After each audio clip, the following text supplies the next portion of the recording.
क्रांती news, आवाज सर्वसामान्यांचा।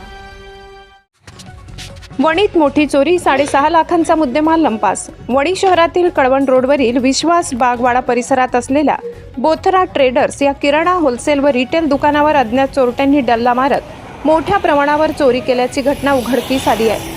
या धाडसी चोरीमध्ये सिगारेट, तंबाखू, इलेक्ट्रॉनिक साहित्य आणि 3 लाखांची रोकड असा एकूण 6,49,000 रुपयांचा मुद्देमाल चोरून नेण्यात आला असून या प्रकरणी वणी पोलीस ठाण्यात अज्ञात आरोपींविरुद्ध गुन्हा दाखल करण्यात आलाय। मिळालेल्या माहितीनुसार दुकानाचे मालक चेतन दिलीप बोथरा यांनी या संदर्भात फिर्याद दिली आहे। ही चोरी 4 फेब्रुवारीच्या रात्री 8:30 वाजेपासून ते 5 फेब्रुवारीच्या सकाळी 9 वाजेच्या दरम्यान घडली। चोरट्यांनी दुकानाच्या उत्तर-पूर्व बाजूचे लोखंडी पत्र्याचे शटर वाकवून आत प्रवेश केला। दुकानातील महागड्या सिगारेटचे बॉक्स, तंबाखूची पोती, डेल कंपनीचा CPU आणि CCTVचे फुटेज गायब करण्याच्या हेतूने DVR मशीन देखील चोरून नेल्या। विशेष म्हणजे गल्ल्यातील 3 लाख रुपयाची रोख रक्कमही चोरट्यांनी लंपास केली।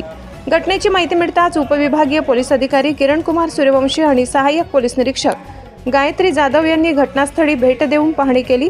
या प्रकरणी वणी पोलिसांनी भारतीय न्याय संहिता 2023 मधील कलम 331(4) व 304 नुसार गुन्हा नोंदविला असून पोलीस उपनिरीक्षक गणेश कुटे पुढील तपास करत आहेत। चोरट्यांनी ओझर किंवा पिंपळगावच्या मार्गाने पलायन केल्याचा संशय व्यक्त केला जात असून तांत्रिक विश्लेषणाच्या आधारे पोलीस आरोपींचा शोध घेत आहेत। महाराष्ट्र क्रांती न्यूजसाठी प्रतिनिधी सागर मोर, वणी।